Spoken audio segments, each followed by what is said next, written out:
हाँ, तो मैं तो बताऊंगी क्या तो प्रवचन। हाँ, मतलब बीच में आके बोलने से बताइए बात तो। शंकराचार्य विरचितम शास्त्रम श्रोतारः सावधान श्रवन्तु। मंगलम भगवान वीरो मंगलम गौतमो गनि मंगलम कुंद कुंदाद्यो जैन धर्मोस्तु मंगलम सर्व मंगल मांगल्यम सर्व कल्याण कारकम प्रधानम सर्वधर्माणां जैनम जयतु शासनम जैनम जयतु शासनम जैनम जयतु शासनम सरस्वती नमस्तुभ्यं वरदे कामरूपिणि विद्यारंभं करिष्यामि सिद्धिर्भवतु मे सदा। द्वादशं जिनवानी माता की जय। परम मंगलकृत आदि पुराण ग्रंथ राज की जय। जिनसे आचार्य की जय। पन्नालाल जी साहित्यकार की जय। अढ़ाई दीप में विराजमान।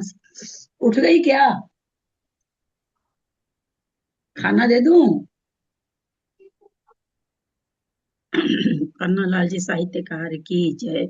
अढ़ाई दीप में विराजमान सभी आचार्य उपाध्याय सर्व साधु के चरणों में नमोस्तु नमोस्तु नमोस्तु। सभी आरिका माता जी के चरणों में वंदा में वंदा में वंदा में। सभी चोलक चोलिका औरत के चरणों में इच्छा में इच्छा में इच्छा में। सभी प्रतिमाधारी के चरणों में वंदना वंदना वंदना। रूप में विराजमान प्रतिमाधारी के चरणों में वंदना। बड़ों का सादर चरण स्पर्श सभी से सादर जय जिनेन्द्र। श्रीमती सकल ज्ञान साम्राज्य पदमियों से धर्म चक्र वृत्ति भद्रे नमः संसार भीम से। बोलो आदिनाथ भगवान की जय। दीदी यार लाइन से वापस पढ़ना शुरू करें ना, दूसरा भाग पढ़ना ना।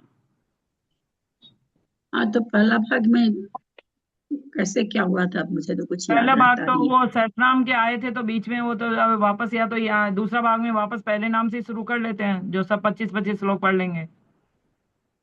नहीं, उसमें थोड़ा सा लोग पढ़ चुके थे ना, फिर बाद वाले लोग तो बेचारे रह ही जाएंगे। कुछ लोग नहीं तो पढ़ तो लिए यार, थे, 25-25 कौन पढ़े पढ़े थे। नहीं पढ़े मेरे को ध्यान नहीं है, कितना किसने पढ़ा किसने नहीं तो पढ़ा। सहस्त्र नाम तो आप जो पढ़े सहस्त्र सो नाम पढ़े। पढ़ाने वाले हैं ना? हाँ। सहस्त्र नहीं नाम वही। पढ़ाने। हाँ, वो आप ठीक कर रही है, लेकिन है ना थोड़ा सा मतलब यही रहा कि नहीं बीच में ऐसे, क्योंकि इसमें इससे ना अपने राजेंद्र जी भी जुड़े हुए हैं। तो अगर अपने इसको, क्योंकि एक दिन दो दिन में तो होगा नहीं, इतने लोग हैं, सब पढ़ेंगे सीखेंगे तो अच्छे से ही सीखेंगे ना, ऐसे गड़बड़ गड़बड़ करके हम्म। तो सीखेंगे नहीं।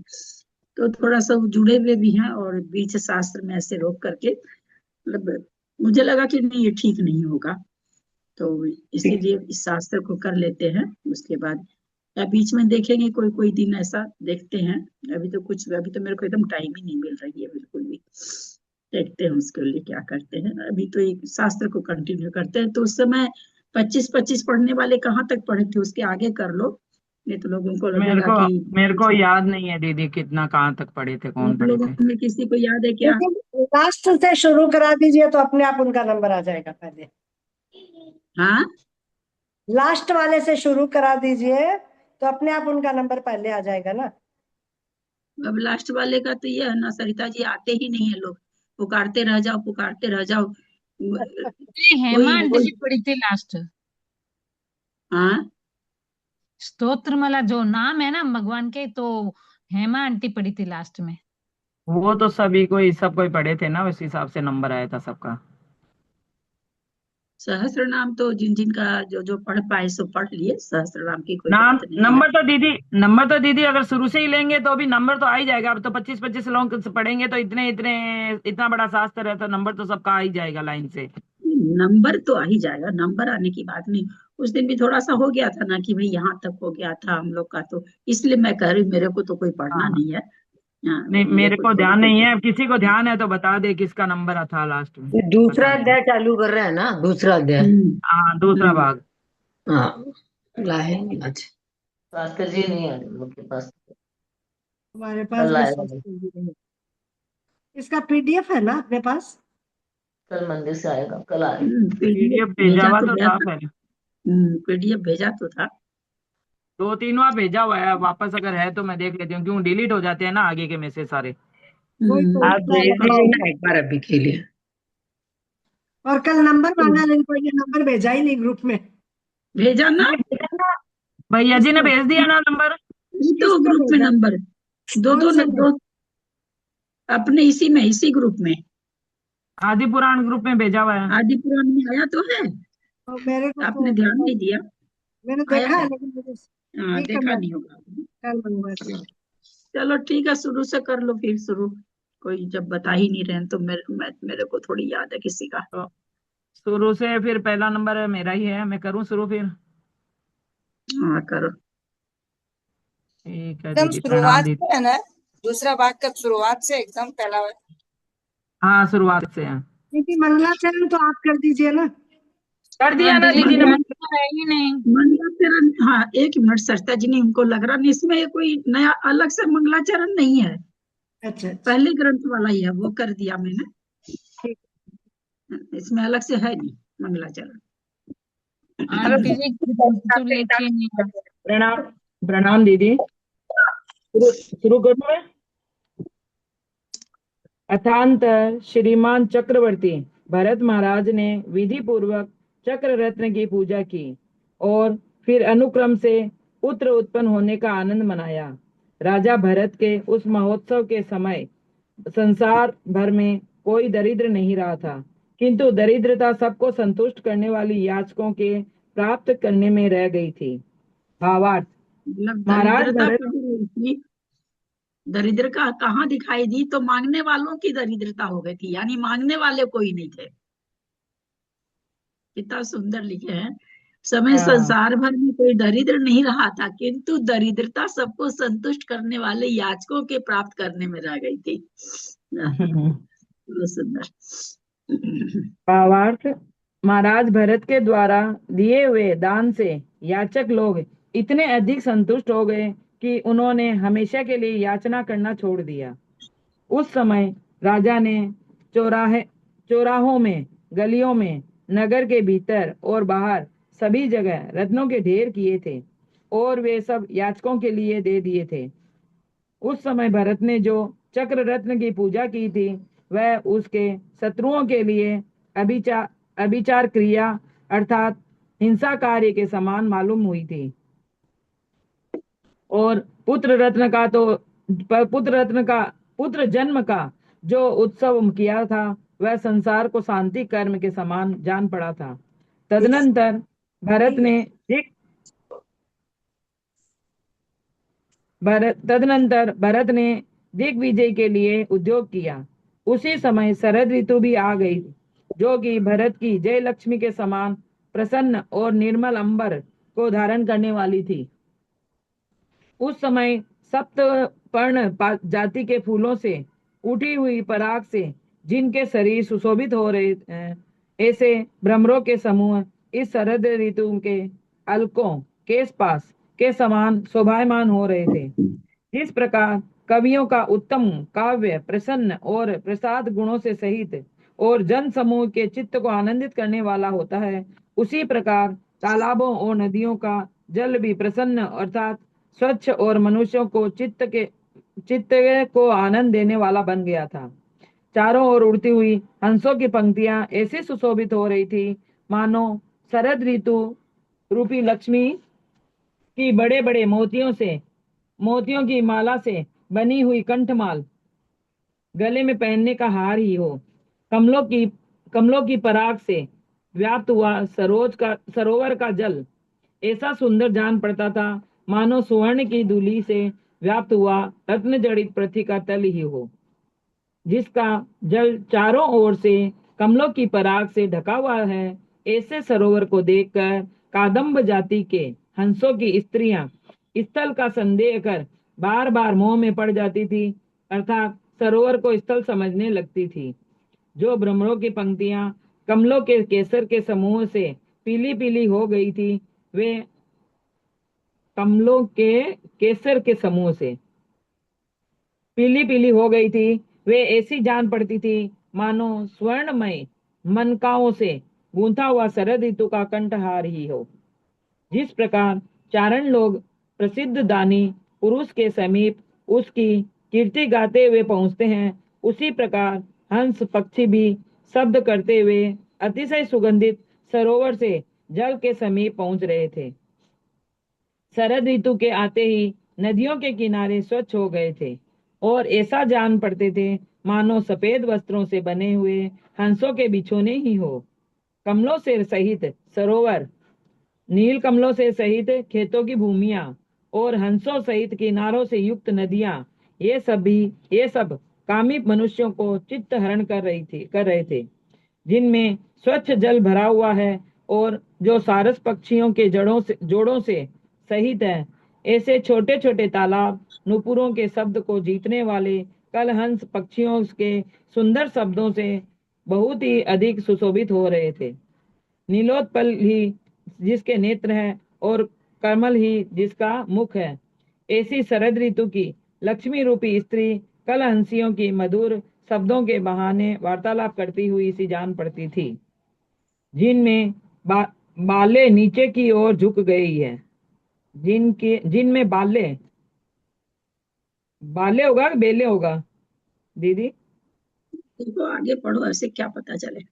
जिनमें बालें नीचे की ओर झुक गई है और जिनकी शोभा कुछ पीली हो गई है। ऐसे पके चावलों की प्रतियां उस समय ऐसी जान पड़ती थी मानो शरद रूपी पति के आने पर। बाल ही होगा। चावल की वो जो फसल, उसको बाल ही कहते हैं, बालें ठीक है। अच्छा, पति के आने पर हल्दी आदि के उपटन द्वारा स्नान कर सुसज्जित ही बैठी हो। उस शरद ऋतु की शोभा देख कर हर्ष को प्राप्त हुए थे और मयूरों ने अपना हर्ष छोड़ दिया था। सो ठीक ही है, क्योंकि शुद्धि और अशुद्धि का यही स्वभाव होता है। भावार्थ, हंस शुद्ध और सफेद अर्थात सफेद होते हैं, इसीलिए उन्हें शरद ऋतु की शोभा देखकर हर्ष हुआ, परंतु मयूर अशुद्ध और नीले होते हैं, इसीलिए उन्हें उसे देखकर दुख हुआ। किसी का वैभव देखकर शुद्ध अर्थात स्वच्छ हृदय वाले पुरुषों को आनंद का अनुभव करते हैं और अशुद्ध अर्थात मलिन स्वभाव वाले दुर्जन पुरुष दुख का अनुभव करते हैं। यह इनका स्वभाव ही है।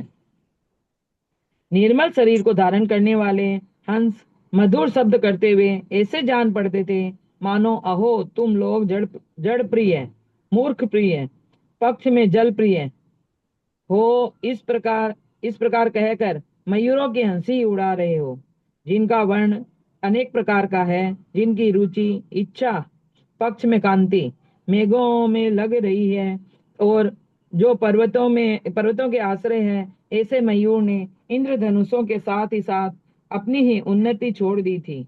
भावार्थ, उस शरद ऋतु के समय मयूर और इंद्रधनुष दोनों ही शोभा नष्ट हो गई थी।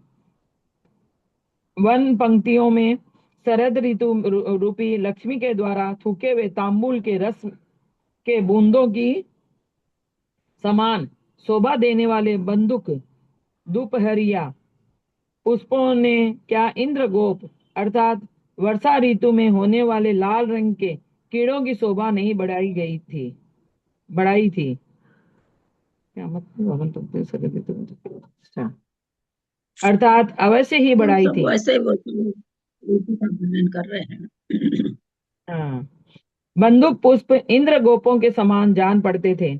जिस प्रकार निर्मल अंतःकरण वाली, पाप रहित और स्वच्छ वस्त्र धारण करने वाली कोई सती स्त्री घर से बाहर प्रकट हो अपने बंधुजनों के विषय में विकास अर्थात प्रेम को धारण करती है, उसी प्रकार शुद्ध दिशाओं को धारण करने वाली, कीचड़ रहित और स्वच्छ आकाश वाली शरद ऋतु ने भी प्रकट होकर बंधु जीव अर्थात दोपहरिया के फूलों पर विकास धारण किया था, उन्हें विकसित किया था। तात्पर्य यह है कि उस समय दिशाएं निर्मल थी, कीचड़ सूख गया था, आकाश निर्मल था और वनों में दोपहरिया के फूल खिले हुए थे। उस समय जो हंसों के शब्द हो रहे थे वे नगाड़ों के समान जान पड़ते थे। वनों में काश के फूल रहे थे, वे उज्जवल चमरों के समान मालूम होते थे और तालाबों में कमल खिल रहे थे कि वे छत्र के समान सुशोभित हो रहे थे तथा इन सब ने यह शरद ऋतु ऐसी जान पड़ती थी मानो उसे दिग्विजय करने की इच्छा ही उत्पन्न हुई हो। उस शरद ऋतु के दिशाओं को प्रसाधन अर्थात अलंकृत करने के लिए बाणासन अर्थात बाण और आसन जाति के पुष्पों का समूह धारण किया था। सो ठीक ही है, क्योंकि शत्रुओं को प्रसाधन अर्थात वश करने के लिए जिगीसु राजा को बाणासन अर्थात धनुष का ग्रहण करना प्रशंसनीय है। उस समय समस्त आशा अर्थात दिशाओं पक्ष में संगम की इच्छाओं को छोड़ती हुई मेघमाला कृष और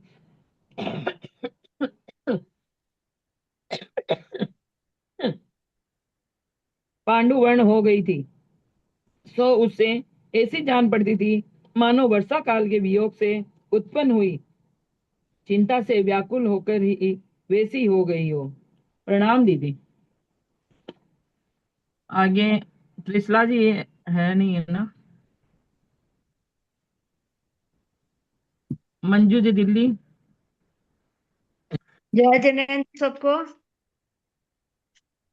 वो शरद ऋतु के समय ताराओं के से सहित आकाश ऐसा सुशोभित हो रहा था मानो कुमुदनियों सहित सरोवर की हंसी ही कर रहा हो। तो कुमुदनियों के सहित सरोवर ऐसा जान पेज पड़ता नंबर था। कितना है दीदी? तो पेज नंबर कितना है? 4 हाँ? 4 पेज नंबर। कौन सी किताब से पढ़ रहे हैं आप? दूसरा भाग है, दूसरा भाग है। दूसरा साइंस में नहीं पढ़ रहे हैं क्या? नहीं, वो नहीं पढ़ रहे। अच्छा, ठीक है। मानो ताराओं से सुशोभित आकाश को ही जीत रहा हो।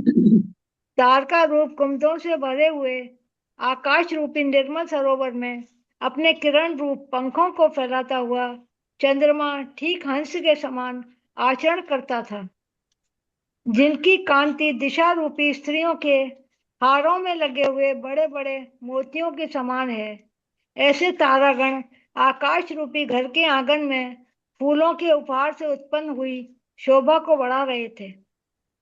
दैदीप्यमान मुक्ता फलों के समान निर्मल तारे आकाश रूपी समुद्र में ऐसे सुशोभित हो रहे थे मानो मेघों के समूह ने बर्फ के समान शीतल ओले ही धारण कर रखे हों।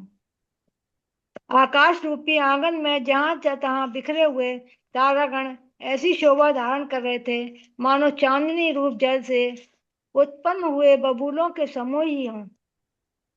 वर्षा काल रूपी पति से बिछड़ी हुई नदियां वीरानी स्त्रियों के समान अत्यंत प्रश होकर जल की सूक्ष्म प्रवाह रूपी चोटियों को धारण कर रही थी। वर्षा काल के नष्ट हो जाने से नदी रूप स्त्रियां मानो वैधव्य अवस्था को प्राप्त हो गई थी, क्योंकि जिस प्रकार विधवाएं उद्धतता छोड़ देती हैं उसी प्रकार नदियों ने भी उद्धतता छोड़ दी थी। विधवाएं जिस प्रकार स्वच्छ सफेद वस्त्र धारण करती हैं उसी प्रकार नदियां भी स्वच्छ वस्त्र रूपी जल धारण कर रही थीं, और विधवाएं जिस प्रकार अगंभीर वृत्ति को धारण करती हैं उसी प्रकार नदियां भी अगंभीर अर्थात उथली वृत्ति को धारण कर रही थी। मेघों के नष्ट हो जाने से जिनकी मूर्ति आकृति प्रकाशित हो रही है ऐसी दिशा रूपी स्त्रियां अत्यंत प्रसन्न हो रही थीं और हंस रूप आवरणों के छल से मानो एक दूसरे के प्रति हंस रही थीं। उस समय मयूरों ने अपनी केका वाणी छोड़ दी थी, मानो कलंस पक्षियों के मधुर शब्दों से पराजित होकर ही छोड़ दी हो। तो ठीक ही है, क्योंकि समय के बल से सभी बलवान हो जाते हैं। चांदनी रूपी रेशमी वस्त्र पहने हुए दैदीप्यमान नक्षत्रों की माला, पक्ष में 27 मणियों वाला नक्षत्र माल नाम का हार धारण किए हुए और दुपहिया के फूल रूप अधरों से सहित वह निर्मल शरद ऋतु रूपी स्त्री अतिशय सुशोभित हो रही थी। शरद ऋतु की शोभा पाकर आकाश मंडल में चांदनी रूपी कीर्ति को फैलाता हुआ चंद्रमा किसी उत्तम राजा के समान अत्यंत सुशोभित हो रहा था। वह शरद ऋतु नवोढ़ा स्त्री के समान सुशोभित हो रही थी, क्योंकि जिस प्रकार नवोढ़ा स्त्री बंधु जीव अर्थात भाई बंधुओं पर राग अर्थात प्रेम रखती है, उसी प्रकार वे शरद ऋतु भी बंधु जीव अर्थात दोपहिया के फूलों पर राग अर्थात लालिमा धारण कर रही थी। नवोढ़ा स्त्री जिस प्रकार देदीप्यमान होती है, उसी प्रकार शरद ऋतु भी बाण जाति के फूलों से देदीप्यमान हो रही थी। और नवोढ़ा स्त्री जिस प्रकार सखियों से घिरी रहती है, उसी प्रकार वह शरद ऋतु भी हंसी रूपी सखियों से घिरी रहती थी। उस समय आकाश अपने आप साफ किए हुए के समान जान पड़ता था। चंद्रमा अपने आप धोए हुए के समान मालूम होता था। नदियां अपने आप सच्ची हुई सी जान पड़ती थी और दिशाएं अपने आप झाड़ बुहार कर साफ की हुई के समान मालूम होती थी। जो शरद ऋतु रूपी लक्ष्मी के मुख देखने के लिए दर्पण के समान है और जो बिना साफ किए ही अत्यंत उज्जवल हैं, ऐसे चंद्रमंडल में प्रजा के नेत्र बड़ा भारी संतोष प्राप्त करते थे। जिनकी सुगंधी चारों ओर फैल रही है और जो फूल रूप आवरणों से उज्जवल हो रही है, ऐसी वन पंक्तियों को भ्रमर कोलाहल शब्द करते हुए सेवन कर रहे थे। जो फूले हुए पुष्प रूपी मंदहास से सहित थी तथा गंध से अंधे हुए भ्रमरों के समूह से व्याप्त होने के कारण जो सुंदर केशों से सुशोभित थी, ऐसी वन की लताएं उस समय कृष्ण शरीर वाली स्त्रियों के समान शोभा पा रही थी। जो खुरों से पृथ्वी को खोद रहे थे, जिनकी आंखें लाल लाल हो रही थीं और जो दूसरे बैलों के देखने से क्रोधित हो रहे थे, ऐसे मदोन्मत्त बैल अन्य बैलों के शब्द सुनकर बदले में स्वयं शब्द कर रहे थे।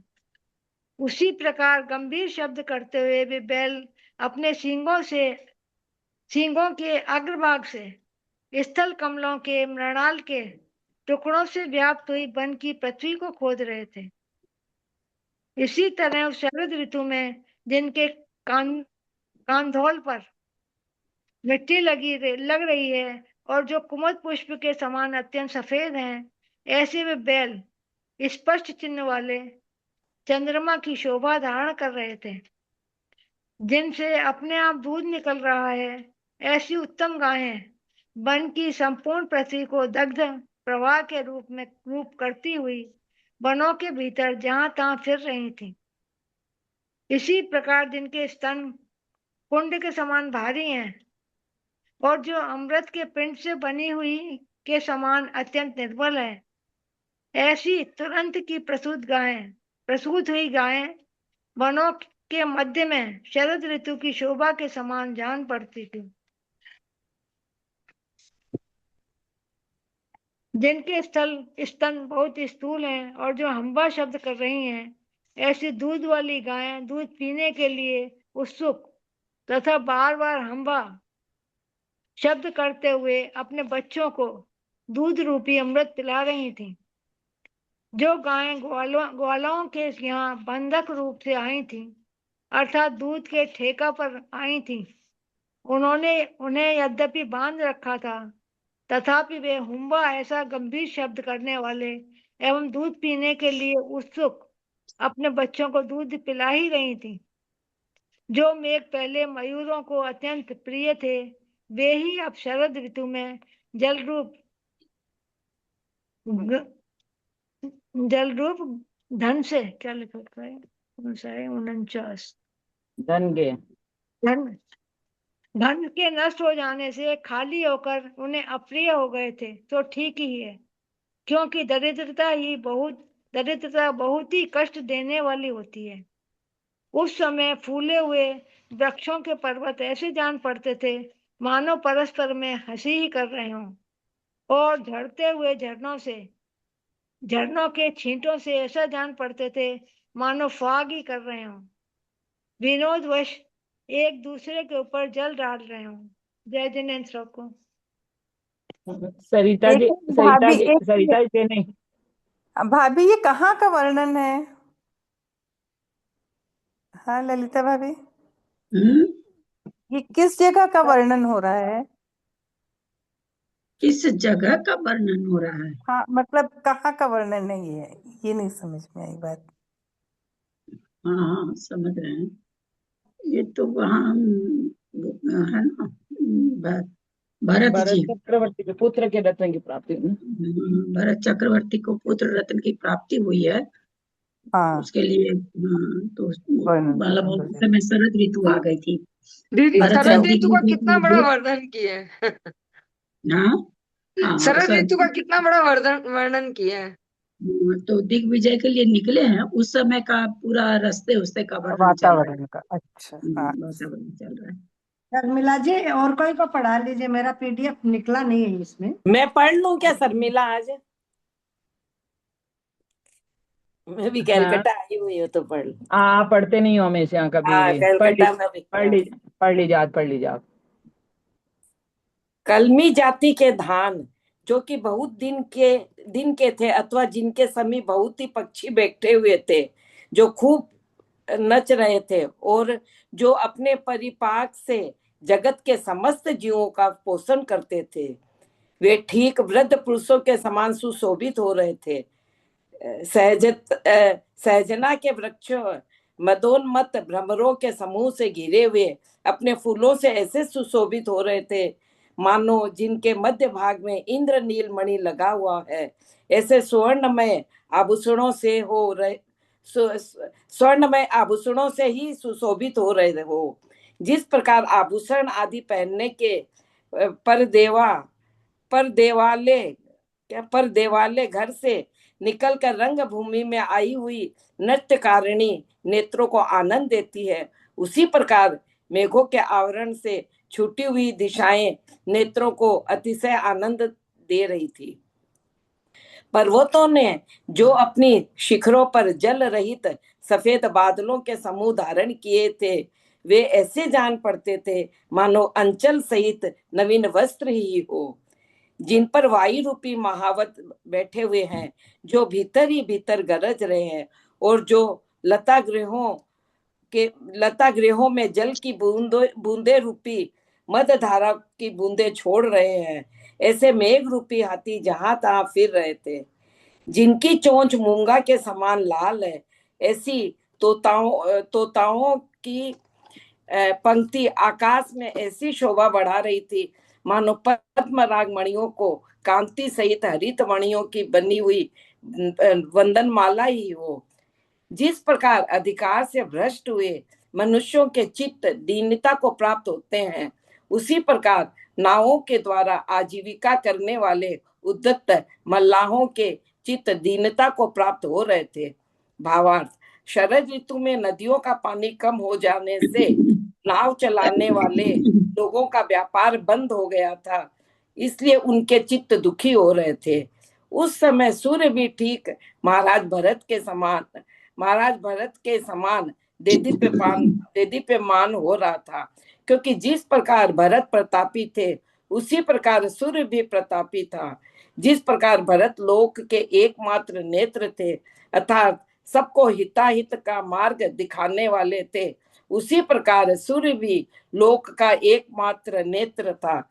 जिस प्रकार भरत का तेज प्रतिदिन बढ़ता जाता था, उसी प्रकार सूर्य का भी तेज प्रतिदिन बढ़ता जाता था। और जिस प्रकार भरत ने अन्य तेजस्वी राजाओं को दबा दिया था, उसी प्रकार सूर्य ने भी इंद्र चंद्रमा तारा आदि तेजस्वी पदार्थों को दबा दिया था, अपने तेज से उनका तेज नष्ट कर दिया था। इस प्रकार अत्यंत निर्मल चंद्रमा की किरणें ही जिसका हास्य है, ऐसी शरद ऋतु के आने पर चक्रवर्ती भरत ने चक्र रत्न आगे कर दिग्विजय करने के लिए उद्योग किया। उस समय गंभीर शब्द करते हुए प्रस्थान काल के नगाड़े बज रहे थे, जिन्हें मेघ के आडंबर की शंका करने वाले मयूर अपनी ग्रीवा ऊंची उठाकर सुन रहे थे।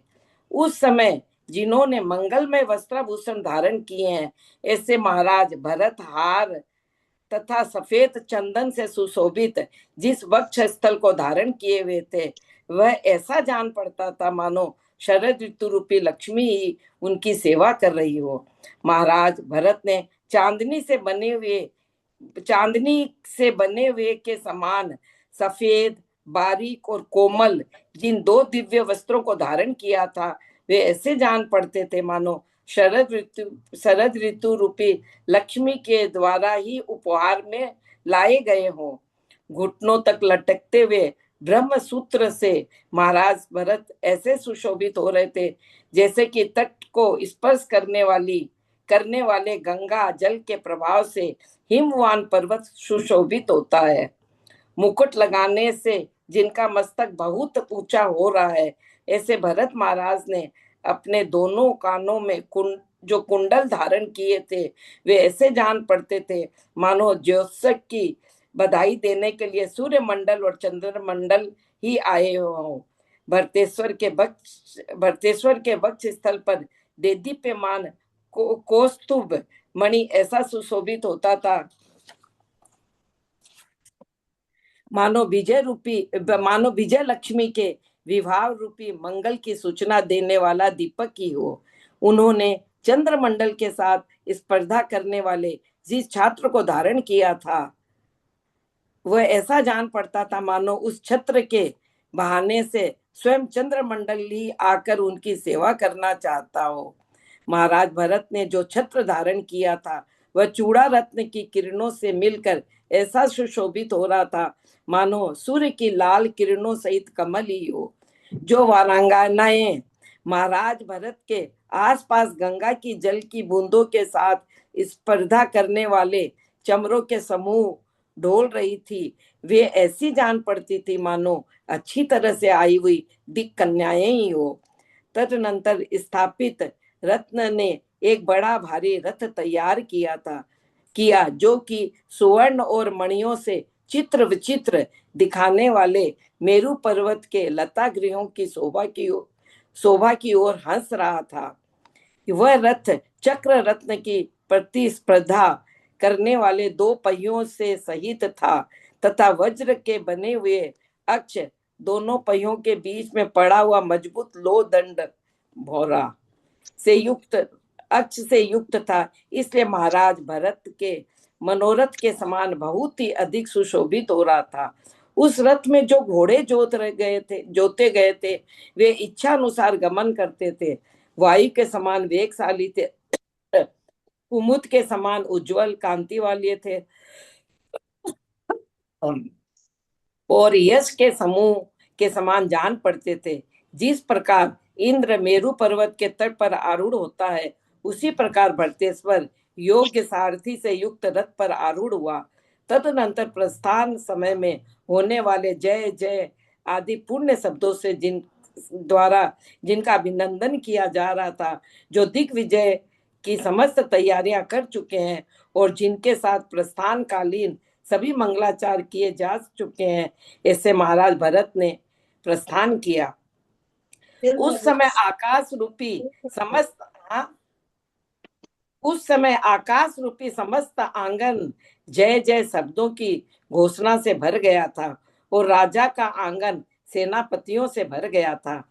जिस प्रकार देव लोग इंद्र को घेर कर खड़े हो जाते हैं, उसी प्रकार दूर से ही मस्तक झुकाकर नमस्कार करते हुए महामुकुटबद्ध राजा लोग भरत को घेरे हुए चारों ओर खड़े थे।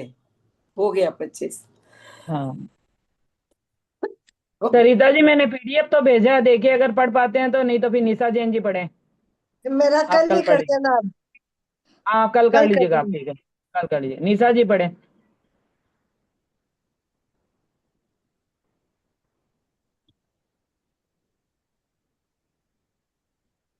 कौन विनीता? निशा जी, निशा आंटी। निशा जी आज नहीं आई। तो राजमती जी तो आते नहीं है। जेठी भाई साहब नहीं है, जेठी भाई सब लड़का कहीं गए हैं। मधु काला, कुसुम जुड़ीवाल जी नहीं है। कोई दीदी मेरे पास सरोसरा ये कौन? ना सबका नाम पुकारने वाला ढंग ठीक नहीं है।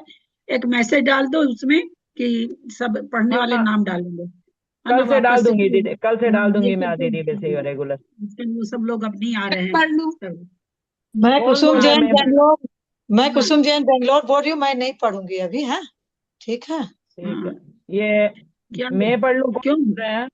हाँ हाँ, सुमन बोल रही, पढ़ अभी लो सुमन, तुम पढ़ नहीं। लो। मैं अभी नहीं पढ़ूंगी। मेरा अभी कपड़े सुननी है ना, इनका थोड़ा काम हो जाता है अभी। मुझे जिस दिन पढ़ना होगा मैं बोल दूंगी। ठीक है ललिता। ठीक। मैं पढ़ रही हूँ दीदी। हाँ। हाँ, जिसने चारों ओर से जब तुम नगर की पढ़ती नहीं। समस्त गलियों को रोक लिया है, ऐसी वह सेना चलने लगी। उस समय ऐसा जान पड़ता था मानो बड़े बड़े योद्धाओं की एक अपूर्व सृष्टि ही उत्पन्न हुई हो। सबसे पहले पैदल चलने वाले सैनिकों का समूह था, उसके पीछे घोड़ों का समूह था, उसके पीछे रथों का समूह और उसके पीछे हाथियों का समूह था। इस प्रकार वह सेना पताकाओं से सहित महाराज के रथ को घेर कर अनुक्रम से निकली। जिन मार्गों से वह सेना जा रही थी, वे मार्ग रथ और घोड़ों के संगठन से उठी हुई सुवर्णमय धूलि से ऐसी जान पड़ते थे मानो सेना का आघात सहने में असमर्थ होकर स्वयं आकाश में ही उड़ गए हो। उस समय सुवर्णमय धूलि से भरा हुआ आकाश रूपी आंगन ऐसा सुशोभित हो रहा था मानो बाल सूर्य की सुनहली प्रभा से स्पर्श किया गया हो और सुगंधित चूर्ण से ही व्याप्त हो गया हो। धीरे धीरे लोग नगर की गलियों को छोड़कर आगे निकल गए, जिससे खाली हुई वे गलियां ऐसी जान पड़ती थी मानो ज्वार भाटा से उठी हुई लहरों के चले जाने पर खाली हुई समुद्र के किनारे की भूमि ही हो। उस समय बड़े बड़े मकानों के झरोखों में खड़ी हुई नगर निवासिनी स्त्रियों के द्वारा अपने अपने कटाक्षों के साथ छोड़ी हुई पुष्पांजलियां महाराज भरत के ऊपर पड़ रही थी। हे ईश, आपकी जय हो। हे विजय करने वाले महाराज, आप संसार का विजय करे और दसों दिशाओं को जीते। इस प्रकार सैकड़ों पुष्प पुण्यार्सीवादों के द्वारा नगर निवासी लोग भरत की पूजा कर रहे थे, उनके प्रति सम्मान प्रकट कर रहे थे। इस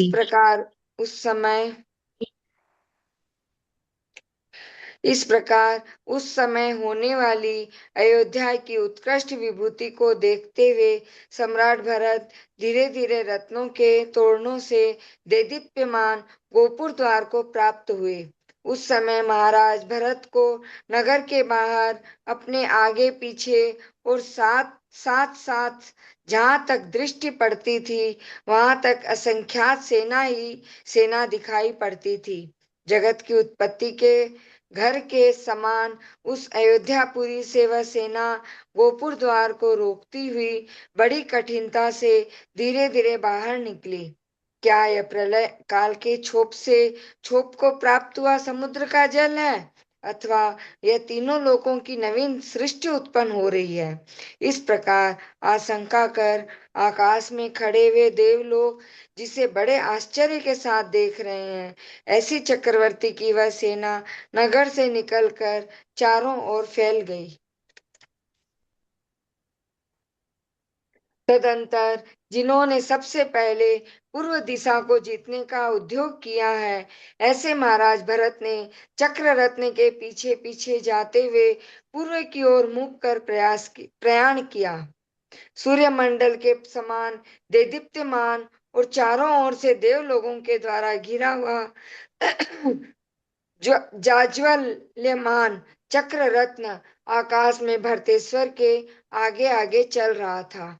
जिस प्रकार मुनियों का समूह गुरु की इच्छा अनुसार चलता है, उसी प्रकार निधियों के स्वामी महाराज भरत की वह सेना चक्र रत्न की इच्छा अनुसार उसके पीछे चल रही थी। दंड रत्न को आगे कर सेनापति सबसे पहले आगे चल रहा था और वह ऊंचे नीचे दुर्गम वन स्थलों को लीला पूर्वक एक सा करता जाता था।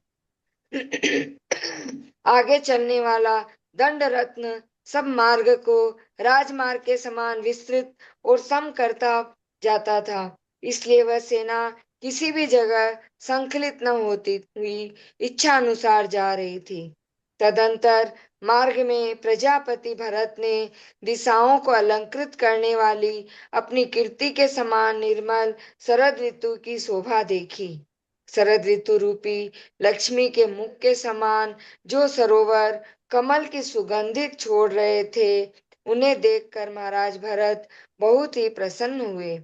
सरोवर के किनारे पर मधुर शब्द करते हुए और मृणाल रूपी मक्खन खाकर पुष्ट हुए हंसों को भरतेश्वर ने शरद ऋतु के पुत्रों के समान देखा। जो हंस अपनी चोंच से मृणाल को उठाकर हंसों के हंसी के लिए दे रहा था, उसने सब राजाओं में श्रेष्ठ इन भरत महाराज के हृदय में बड़ा भारी संतोष उत्पन्न किया था। जो चकवा लहरों से रुकी हुई चकवी को न देखकर सरोवर के चारों ओर शब्द कर रहा था, उसने भी भरत के मन की प्रीति को अत्यंत विस्तृत किया था। एक तरुण हंस ने कमल केसर की धूली से पीली हुई अपनी हंसी को चकवी समझकर भूल से छोड़ दिया था। महाराज भरत ने यह भी देखा, लहरों से जिसका शरीर सफेद हो गया है, ऐसी चकवी को हंसी समझकर और उस पर मोहित होकर एक बूढ़ा हंस उसके पीछे पीछे दौड़ रहा था। महाराज भरत ने यह भी देखा कि जिनकी सीमाएं अत्यंत पवित्र है, जो हंस तथा सारस आदि पक्षियों में मनोहर है, जो बिछी हुई सैयाओं के समान जान पड़ते हैं, ऐसे नदी किनारों के प्रदेशों पर महाराज भरत को भारी संतोष हुआ। प्रणाम दीदी। स्नेह जी पढ़ेंगे क्या? स्नेह मौसी ने मुन्नी जैन पढ़े।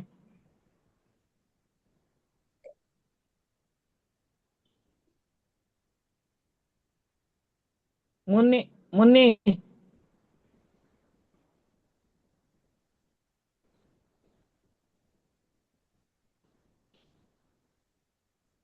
मैं अभी डाउनलोड करी हूँ पीडीएफ। कितना नंबर से पढ़ना है? पेज नंबर 11 है। संख्या इसकी संख्या नंबर लाइन के 100 के बाद पढ़ना। एक सेकंड। पेज नंबर 11 101 से। हाँ, दूसरी लाइन ही है। ठीक, हाँ ठीक है, मैं पढ़ रही हूँ।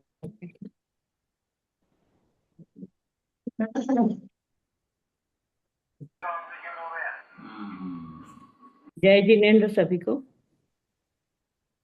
जिनमें अपने आप गिरे हुए फूलों के समूह से शैयाएं बनी हुई है, ये नहीं है। जो किनारे पर लगी हुई लताओं के अग्रभाग से 101 से पढ़ना है, पेज नंबर 11। जो किनारे पर लगी हुई लताओं के अग्रभाग से गिरे हुए फूलों के समूह से सुशोभित हो रही है और जो जल के प्रवाह से उठी हुई लहरों से व्याप्त है, ऐसी नदियों के किनारे की भूमि भी भरतेश्वर ने बड़े प्रेम से देखी थी। जिनमें अपने आप गिरे हुए फूलों के समूह से शैयाएं बनी हुई है, ऐसे रमणीय लता ग्रहों को देखते हुए भरत को उनमें भारी प्रीति उत्पन्न हुई थी। उन भरत महाराज ने कहीं कहीं पर लता ग्रहों के भीतर पड़ी हुई चंद्रकांत मणि की शिलाओं पर बैठे हुए और अपना यश गान करने में लगे हुए किन्नरों को देखा। कहीं कहीं पर लताओं के फूलों पर बैठे हुए भ्रमरों के समूह को देखकर, जिनकी चोटियां ढीली होकर नीचे की ओर लटक रही है, ऐसी प्रिय स्त्रियों का स्मरण करता था। जिनकी शाखाओं के अग्रभाग वायु से हिल रहे हैं, ऐसे फूले हुए मार्ग के वृक्ष मानो बड़े प्रेम से ही भरत महाराज के मस्तक पर फूलों की वर्षा कर रहे थे। वह भरत मार्ग के दोनों ओर लगे हुए जिन वृक्षों को देखते थे वे वृक्ष राजाओं का अनुकरण कर रहे थे, क्योंकि जिस प्रकार राजा पापे थोड़ा धीरे पढ़ना, स्लो पढ़ना। वह भरत मार्ग के दोनों ओर लगे हुए जिन वृक्षों को देखते जाते थे वे वृक्ष राजाओं का अनुकरण कर रहे थे, क्योंकि जिस प्रकार राजा सच्चाई अर्थात उत्तम कांति से सहित होते हैं उसी प्रकार वे वृक्ष भी सच्चाई अर्थात उत्तम छाहरी से सहित थे। जिस प्रकार राजा सफल अर्थात अनेक प्रकार की आय से सहित होते हैं उसी प्रकार वे वृक्ष सफल अर्थात अनेक प्रकार के फलों से सहित थे। जिस प्रकार राजा तुंग अर्थात उदार प्रकृति के होते हैं उसी प्रकार वे वृक्ष भी तुंग अर्थात ऊंचे थे। और जिस प्रकार राजाओं की संपदाएं सबके उपभोग में आती है उसी प्रकार उन वृक्षों की फल पुष्प पल्लव आदि संपदाएं भी सबके उपभोग में आती थी। जो सरोवरों के किनारे की भूमियां कमलों की पराग से व्याप्त हो रही थी और इसलिए जो पथिकों के हृदय में क्या यह सुवर्ण की धूलियों से व्याप्त है इस प्रकार शंका कर रही थी, उन्हें भी महाराज भरत देखते जाते थे। सेना की धूली से भरे हुए और इसलिए रात्रि के समान जान पड़ने वाले आकाश में रात्रि समझकर रोती हुई चकवी को देखकर महाराज भरत के हृदय में बड़ी दया उत्पन्न हो रही थी। कुछ आगे चलकर उन्होंने जंगलों की गोचर भूमियों में चरते हुए गायों के समूह को देखे। वे गायों के समूह दूध के मेघों के समान निरंतर झड़ते हुए दूध से अपनी समीपवर्ती भूमि को तर कर रहे थे, जिन्होंने अपने सींगों के अग्रभाग से स्थल कमल उखाड़ डाले हैं और जो अपने यश के समान उनके मृणालों को जहां तहां फेंक रहे हैं, ऐसे उन्मत्त बैल भी भरत महाराज ने देखे थे। दूध से पालन पोषण होने के कारण ही मानो जिनका निर्मल सफेद शरीर है, जो चंचलता की अंतिम सीमा के समान जान पड़ते हैं और जो बार बार उछल कूद कर रहे हैं, ऐसे गायों के बछड़ों के समूह भी भरतेश्वर को देखते जाते थे। भरत महाराज पकी हुई बालों से नम्रीभूत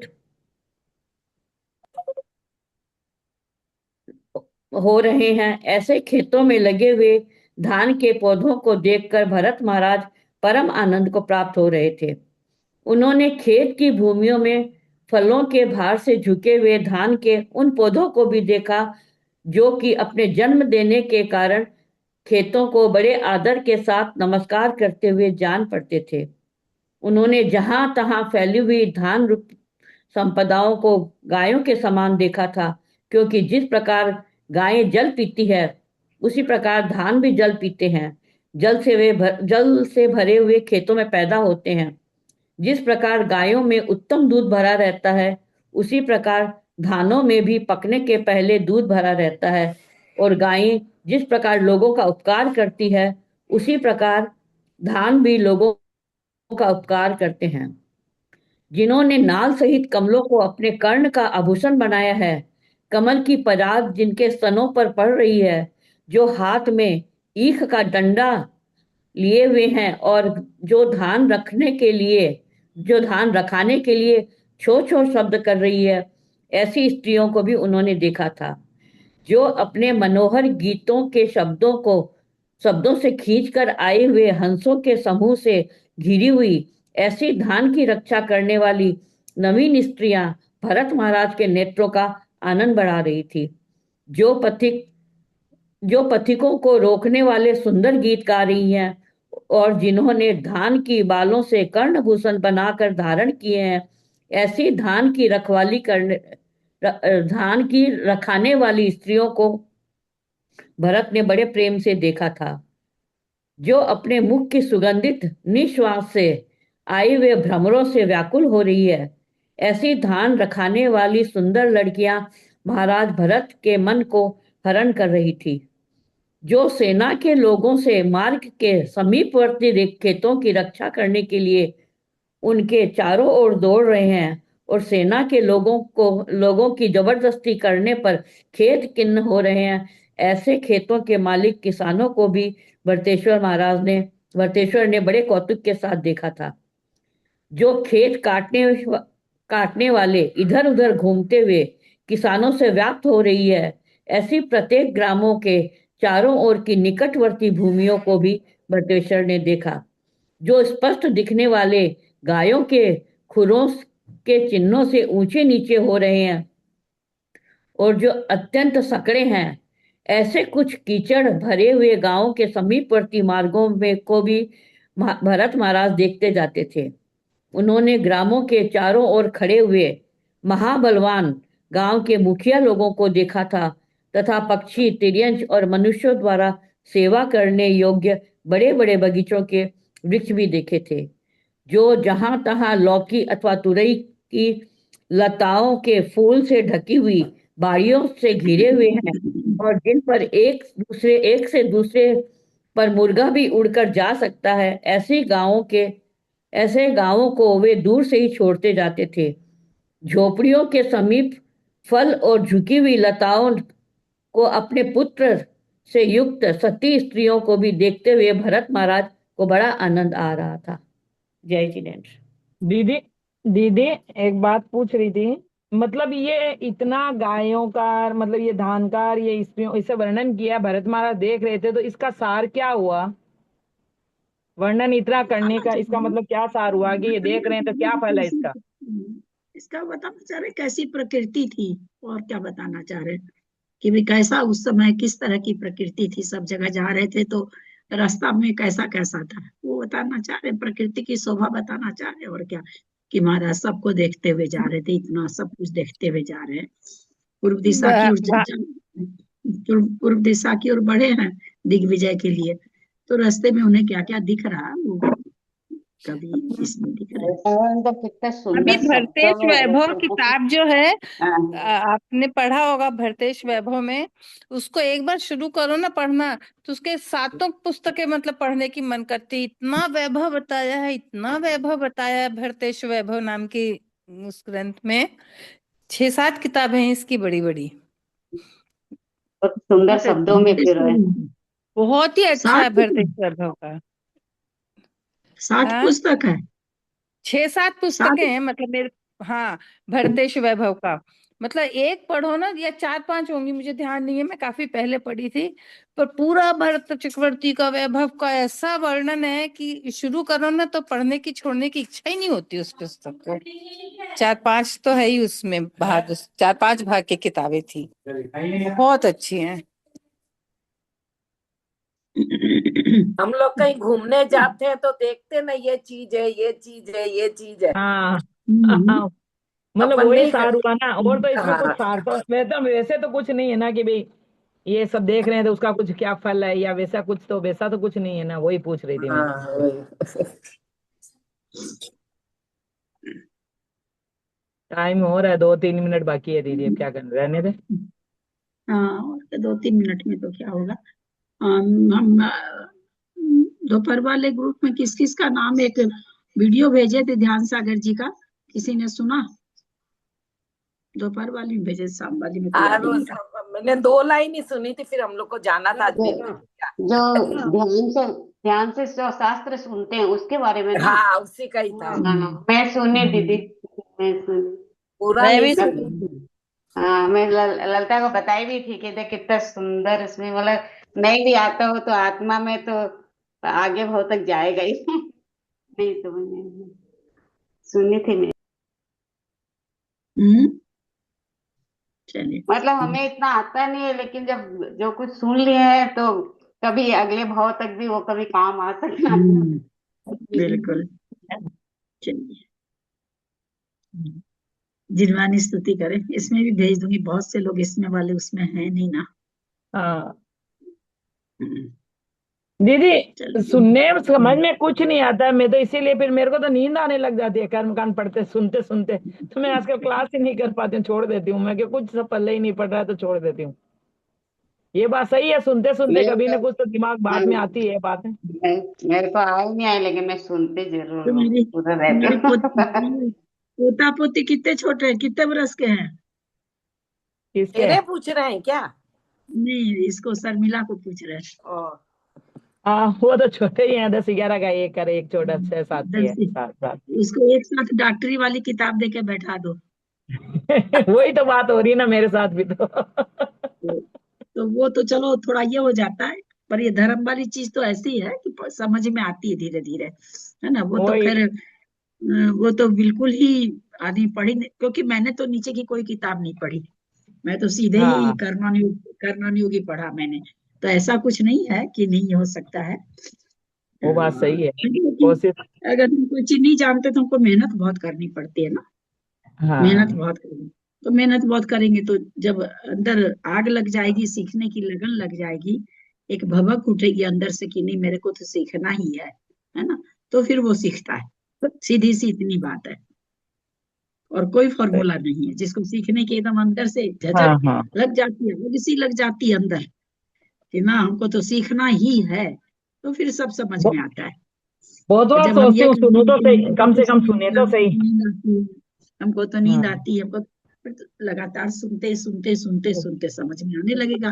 क्योंकि आज तक जो चीज सुना नहीं वो एक बार में समझ में कहाँ से आए, है ना। तो वही बहुत बात। बार सुनते सुनते सुनते समझ में आएगा। 1-2 दिन, 10 दिन, महीना दिन में तो नहीं होगा। वही वही शब्द बार बार आएंगे, वही वही शब्द बार बार सुनोगे तो समझ में आने लगेगा। वही चीज है। आप मुंगेर के पंच कल्याणक में माँ बाप बन रहे हैं क्या? हाँ मुंगेर वाले पंच कल्याणक में माँ बाप बन रहे हैं क्या?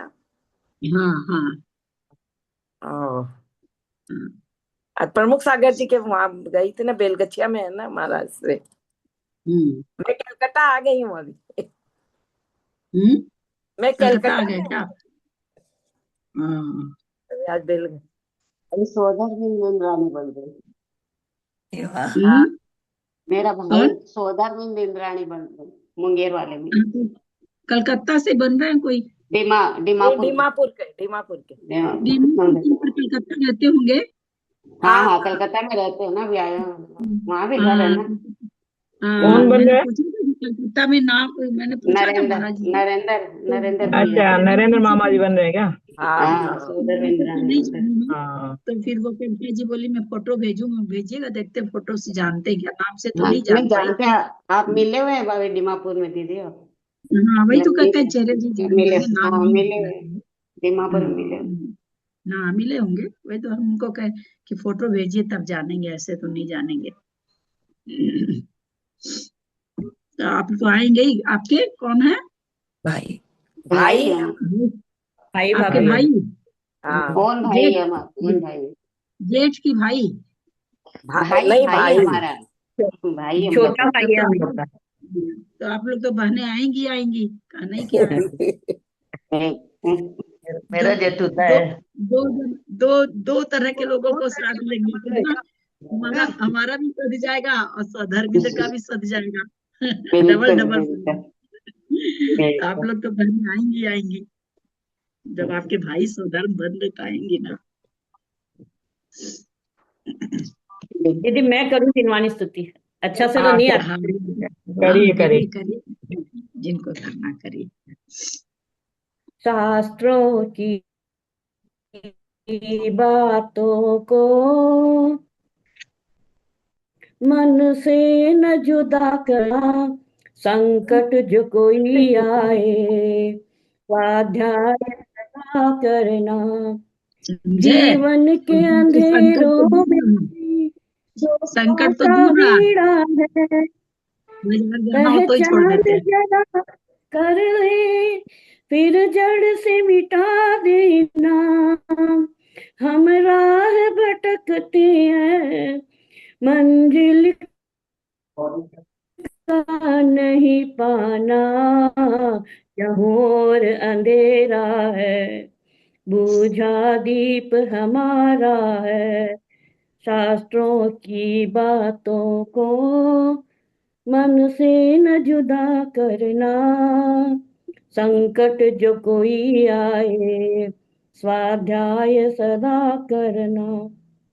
धन दौलत की दुनिया अपना ही पराया है, तू सार करे किसकी माटी की काया है, पहचान जरा कर ले, फिर जग से विदा लेना, शास्त्रों की बातों को मन से न जुदा करना, संकट जो कोई आए स्वाध्याय सदा करना।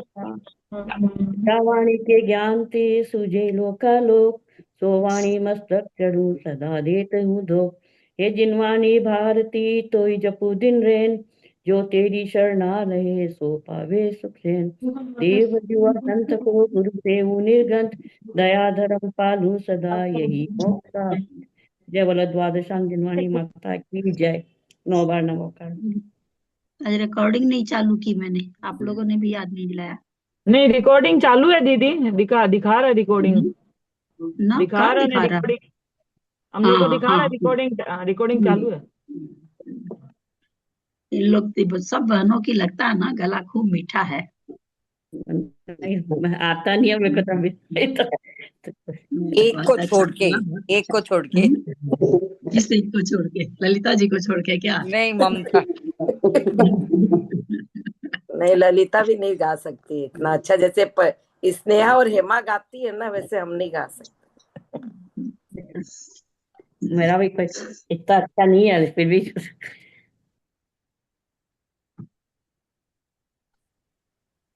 आदरणीय भैया जी को वंदना, प्रतिमाधारी जी को वंदना, दीदी को सादर चरण स्पर्श, सभी बड़ों को सादर चरण जय जी।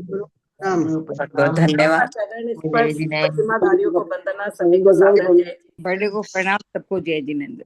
प्रतिमाधारियों को वंदना, सभी बड़ों को जय जिनेंद्र, सभी को सादर जय जिनेंद्र। प्रतिमाधारी को वंदना, ललिता जी हम सभी बड़ों को सादर प्रणाम, सभी से जय जिनेंद्र, सभी को सादर जय जिनेंद्र। प्रतिमाधारियों को वंदना, बड़ों को प्रणाम, सभी को सादर जय जिनेंद्र। प्रतिमाधारी को वंदना, बड़ों का सादर चरण स्पर्श, सभी से सादर जय जय। दिखा हाँ ना, कुछ बोल रहे हैं क्या? आप सहस्त्र नाम पढ़ना सिखा रहे थे ना? अरे मेरे को मतलब थोड़ा सा राजनीति जी के चलते भी संकोच लगा कि वो परीक्षा लेते हैं ना, तो अब लगा कि भाई ये तो ऐसा ही बनता है। सुमन हम लोग का सुत हो जाता, सुमन जी म्यूट हो जाओ, म्यूट हो जाओ। हो जाता।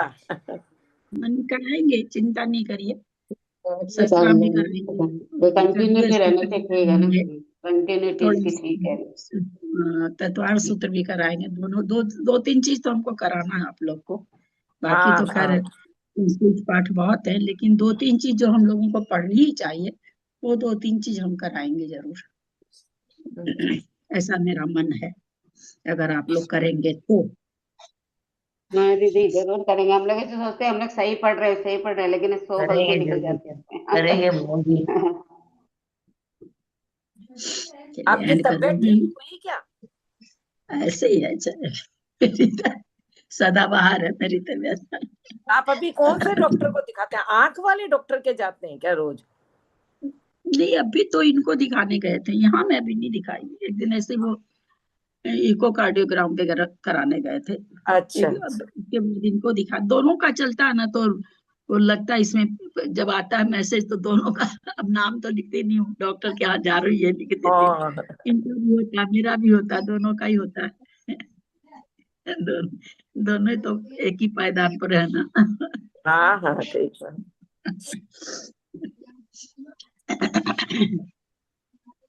क्लास रहने से थोड़ा सा आप लोग को भाई, अब वो तो मेरे से होता नहीं कि कुछ झूठ बहाना लिखूं, जो सही होता है वही लिख देती हूँ। झूठ लिखने का कोई मतलब ही नहीं है ना, जब शास्त्र पढ़ रहे हैं तो झूठ क्यों लिखेंगे? नहीं, और फिर ना रोज ही रोज का काम है, रोज रोज लोग सोचेंगे इनको क्या काम है घर में, इतना क्या काम, जबकि मेरे घर में कोई काम ही नहीं है। जबरदस्ती में घर में काम बताऊं तो चलता नहीं है ना, तो फिर जो बात वही लिख देते। सबको पता है बुढ़ापे में भी कभी आंख में ये हो रहा है, कभी दांत में ये हो रहा है। आंख दांत ये तो लगे हुए हैं, चलता ही रहता है। सर्दी खांसी बुखार आंख और दांत ये तो लगे हुए हैं, और उसके बाद कोई बड़ी बीमारी हो तो फिर वो लगा रहता है। बस ऐसे ही चलता है, और क्या। चलो ठीक, आप लोगों से मिलके मैं फिट रहती हूँ एकदम, मेरी बैटरी पूरी चार्ज हो जाती है आप लोग हम से लोग अभी मिलके। 1 महीना सुनने हो गए एकदम। देखिए ना, सब आना ही बंद कर दिए, पता नहीं सब किधर चले जाते हैं। नहीं, आपकी जैसी क्लास चालू हुई है ना, तो हम लोग के यहाँ मेरे शादी थी कलकत्ता में, अब हम लोग उसमें हफ्ता भर बिजी हो गए। तो वही होता है। हाँ, इतने दिन तो हम इतने दिन से तो खाली बैठे थे, अब क्लास चालू हुई है तो ऐसा ही होता है ना। क्लास एक दिन भी खैर, छूट गई, ऐसे लगता है क्लास छूट गई। हाँ क्लास एक दिन भी अगर छूट जाती है तो लगता है क्लास छूट गई आज हाँ, डेली जो क्लास करते उनको लगता तो है ही, बिल्कुल लगता है, शादी में लगता भी है। ऐसे ही लग रहा था। कलकत्ते वाले सब बिजी रहते हैं दीदी, एक मैं ही खाली रहती हूँ, हमारे यहाँ कुछ भी नहीं आना जाना, तो मैं ज्यादा बोर हो जाती हूँ नहीं होने अच्छा है से। ना, बढ़िया है। हाँ ठीक कलकत्ता है। वाले सब बिजी रहते हैं, हमारे यहाँ इतना है नहीं ना, समाज है ना आना जाना है, तो मैं ज्यादा वही हो जाती मैं भी कलकत्ता में रहती थी, मैं भी खाली थी कलकत्ता में, मैं भी कहीं आती जाती नहीं थी। हूँ। हाँ वही तो, घर में रहने से ऐसा लगता है कि 2-3 घंटा टाइम मेरे को नहीं, तो अपने वही जाता है, अपने वाले जाना। नेचर ही वैसा, मेरे को घर ही सुहाता है। एक समय आता तो लगता है घर ही ठीक है। अभी हम लोग जब 70+ हो गए तो वैसा लगता है घर ही अच्छा लगता है। घर ही अच्छा, ठीक बात है, घर ही अच्छा। हमारी उमराव भाभी है, दुबली पतली एकदम, कहीं भी फुर्ती से चली जाती आ जाती है, सब वैसे नहीं है ना। दुबली पतली है एकदम, खूब फुर्ती है अभी भी इनको, खूब फुर्ती है, जबकि हम लोग से कितनी बड़ी है। मेरे को सब उपवास ही करते नहीं हैं बंद आंटी जी, करी यार। इसलिए अच्छे हैं दुबले पतले। कौन उपवास करते हैं? एक मिनट हाँ? उपवास